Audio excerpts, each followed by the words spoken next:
Hello, hi. Hey, everybody. Happy day, happy life, happy journey. Woo!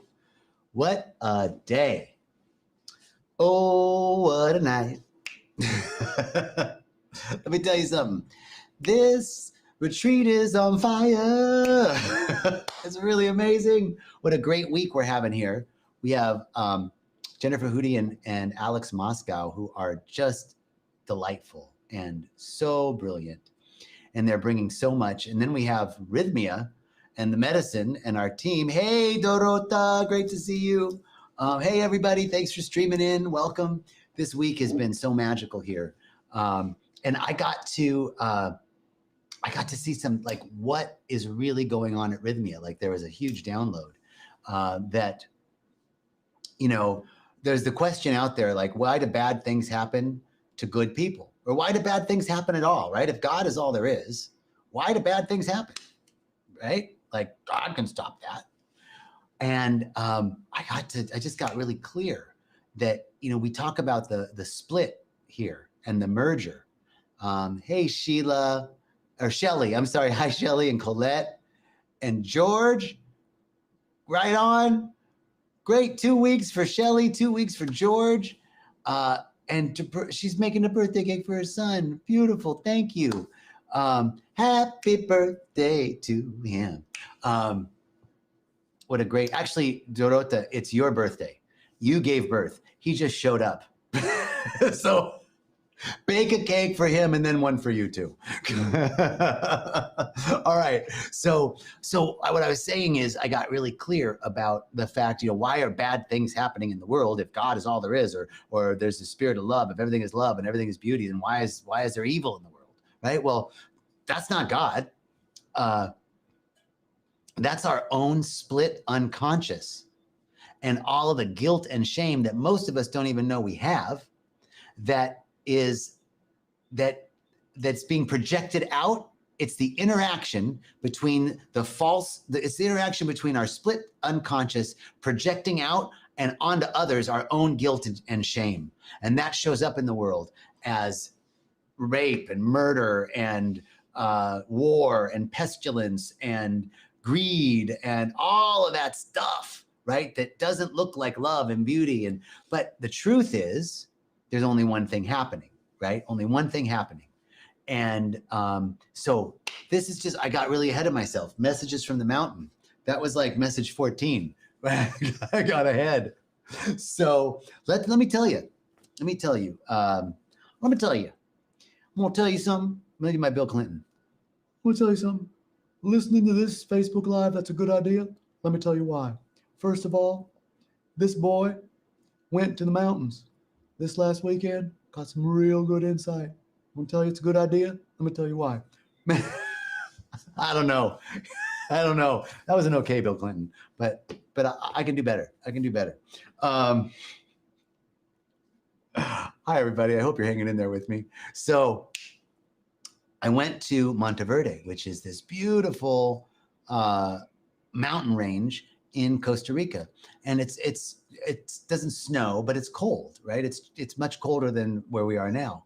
And there's, you know, cedar trees and pines, and you're up in the mountains and you look down over the Nicoya Bay. So you're in the mountains and you see the ocean, and then the mountains behind, because it's a bay, right? It's just stunning and fresh. And I found this little cabin hanging on the side of a cliff, and I just went up there and meditated for 2 days with my dog Paco. It was pretty freaking amazing.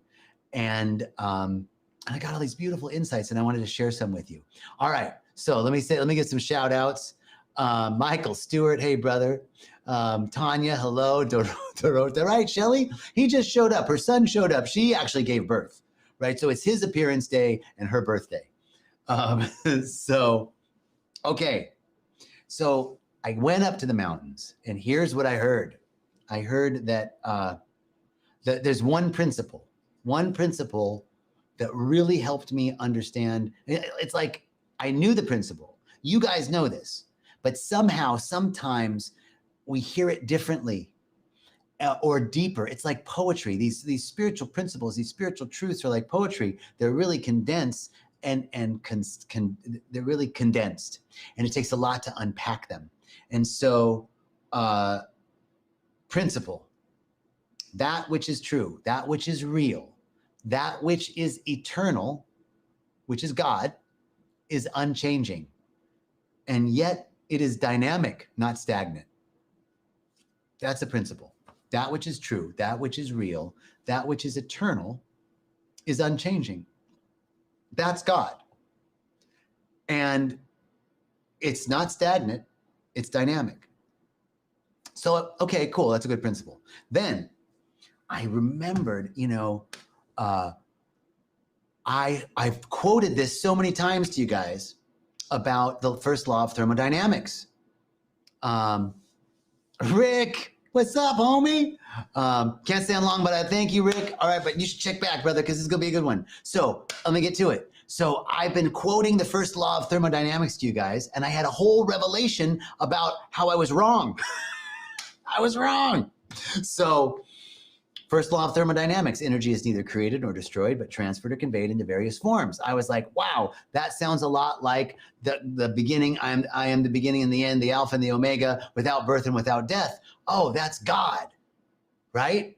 Energy, God, right? That's what I was thinking. Oh, quantum physics tells us everything is vibration and energy. Everything is frequency and vibration. So, energy is God. Whoa. Then I went back to principle. That which is true, that which is real, that which is eternal is unchanging. It's not stagnant. It's dynamic, but it's unchanging. Energy, by definition, if it can be transferred or conveyed into various forms, it's changing, not God. Whoa. Okay. I've been quoting that for a long time. That was an access point for me to spirituality because I am so analytical, so in my head, right, that I began to use the first law of thermodynamics and Einstein's special theory of relativity as a means to understanding some connection to the divine. Okay, if energy is neither created nor destroyed, that must be some aspect of God, right? And Einstein's special theory of relativity, E equals mc squared, energy equals matter through time, through the constant of the speed of light, right? Well, then energy and matter are on the different sides of an equation. So all energy is just slowed, stored, all energy is slowed, stored. All matter is just slowed, stored energy, right? So I use those two scientific principles to get my mind into understanding something about God. And guess what? I was wrong. I was wrong. That should be a country song. I was wrong. Oh, Jesus. Okay. I'm going to write a country song. Who's going to help me write a country song on that one? So because the definition is energy is not it. And so this is the next thing I got was, hey, Sierra, Rick's like, what? I know, boo.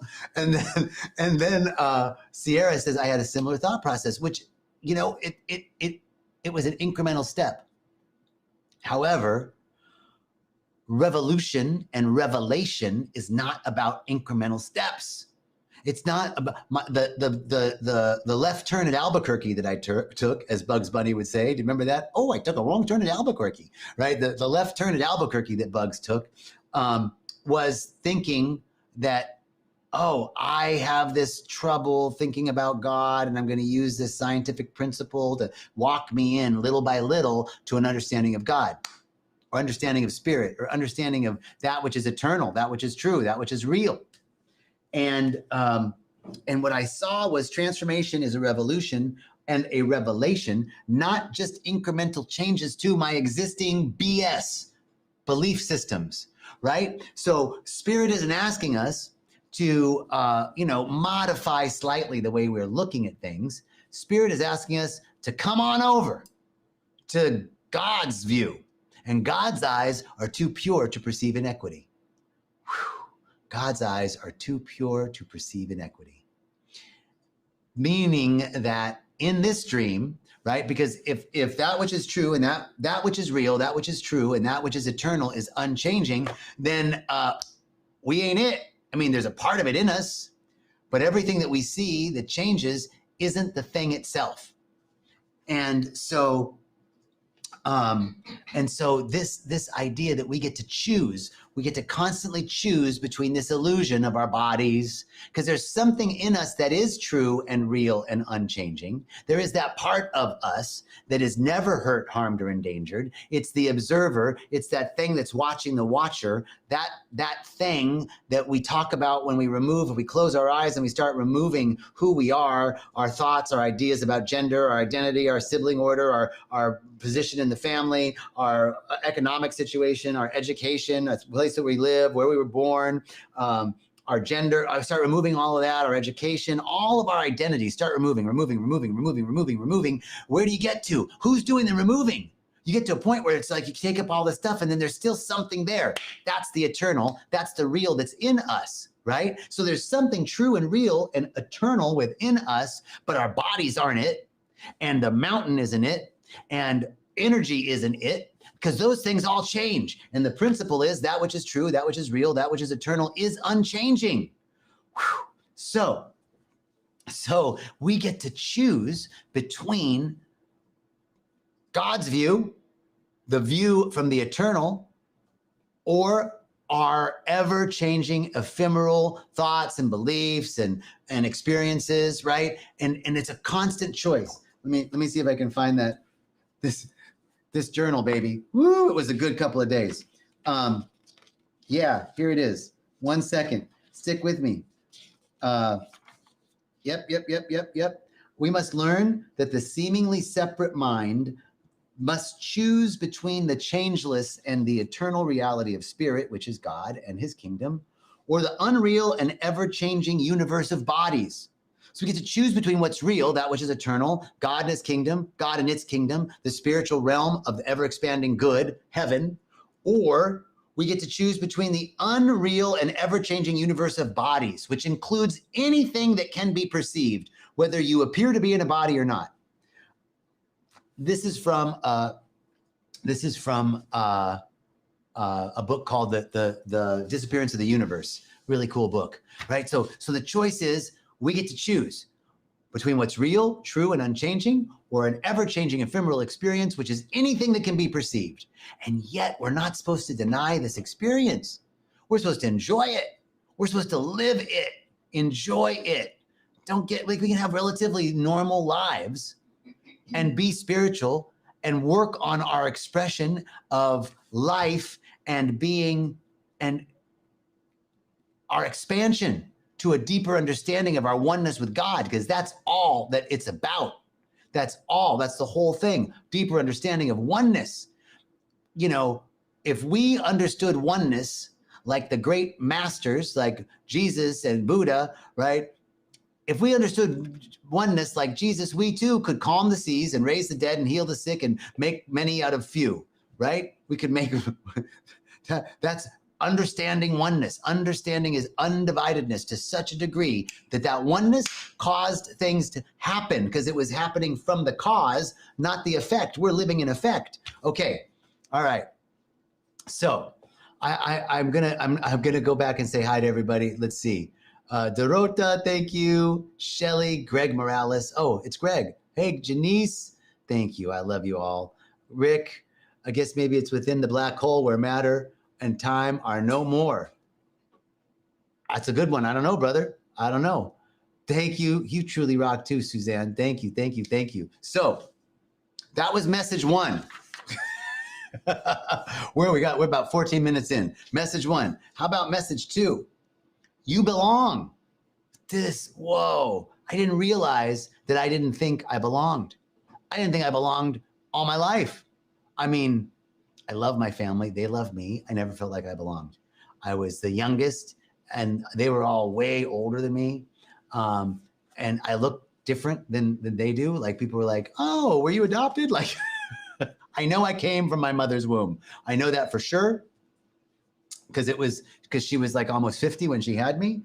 And they thought she was going through menopause. And then they told her she was 5 months pregnant. So I'm pretty sure that I was not adopted. But I don't look like them. And I never really, as a gay man, never really identified with the LGBTQ community. I didn't really identify with like men, like my brothers who were like in fraternities and like, you know, and we would go hunting and stuff like that. And I'm the only gay man that I know that can field dress a deer, bitch. Okay. So, but I didn't identify with the hunters. I didn't identify with the fraternity boys.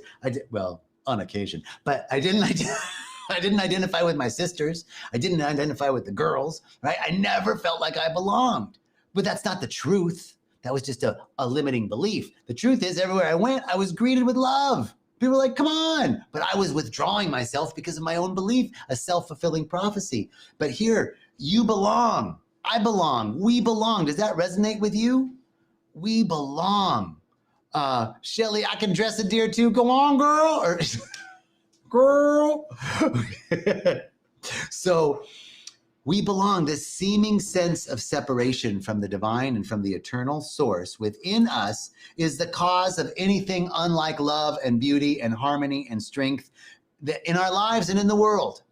The whole cause of any discord, any upset, any illness, any addiction, any disease, any expression of fear, doubt, worry, lack, not enoughness is a sense of not belonging to God, a sense of not belonging to oneness, not recognizing our undivided nature from the eternal. That's the truth of who we are. So this sense of separation is an interaction. That's what I was talking with earlier. It's the interaction within our split unconscious. Why do bad things happen to good people? It's not the wrath of God or some punitive personification. I'm reading from my journal. Some punitive personification of our own split unconscious. The only goal is oneness.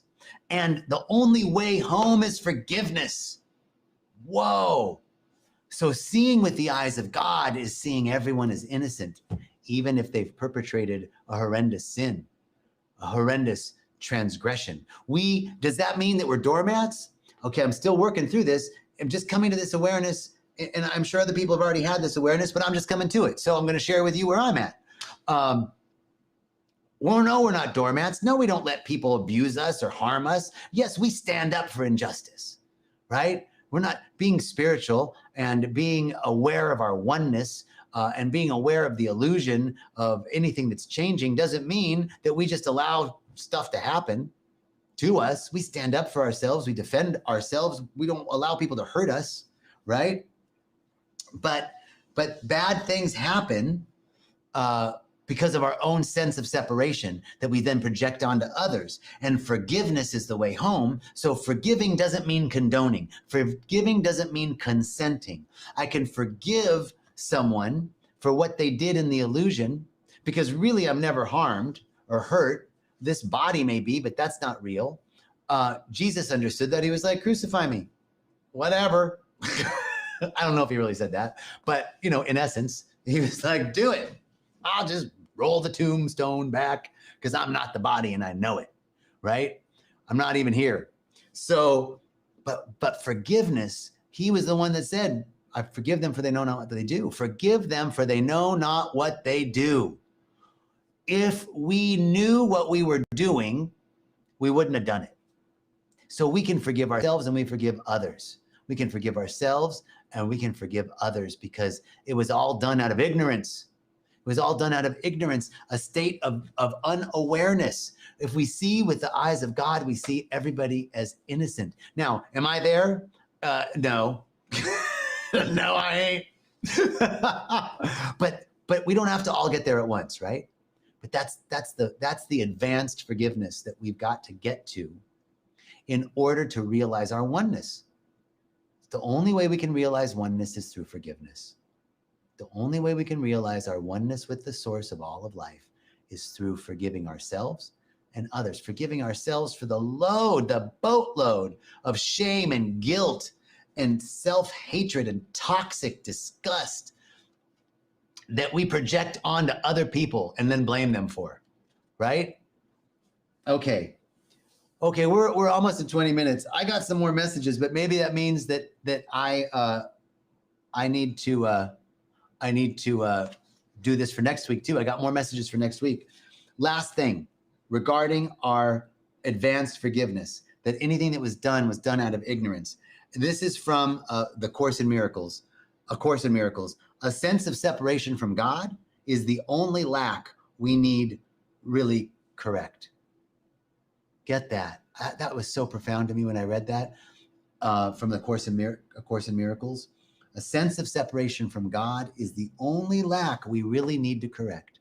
The only thing we're really lacking is a sense of separation, is our sense of separation from God. The only thing we're really lacking is our oneness with God, the realization of our oneness with God. Our sense of separation is the only lack that we need correct. Correct that, and all else shall be rendered unto you. That was another Jesus saying, I'm telling you, Yeshua ben Joseph, thank you. Thank you, thank you. All right. That's the messages from the mountain for this week. I'm so grateful for you all tuning in. You guys are amazing. I'm so grateful. I love you, Dorota, and your beautiful message always. Shelly, kiss you in 2 weeks. Rick, you're awesome. Zachary, thanks. Tara Lee, thank you, thank you, thank you. Debbie, woo. I'm so glad you're here. Suzanne's coming in 2 weeks too. Thank you guys. Greg, Sierra, much love. Michael Stewart, much love, many blessings. We'll see you soon. Ciao.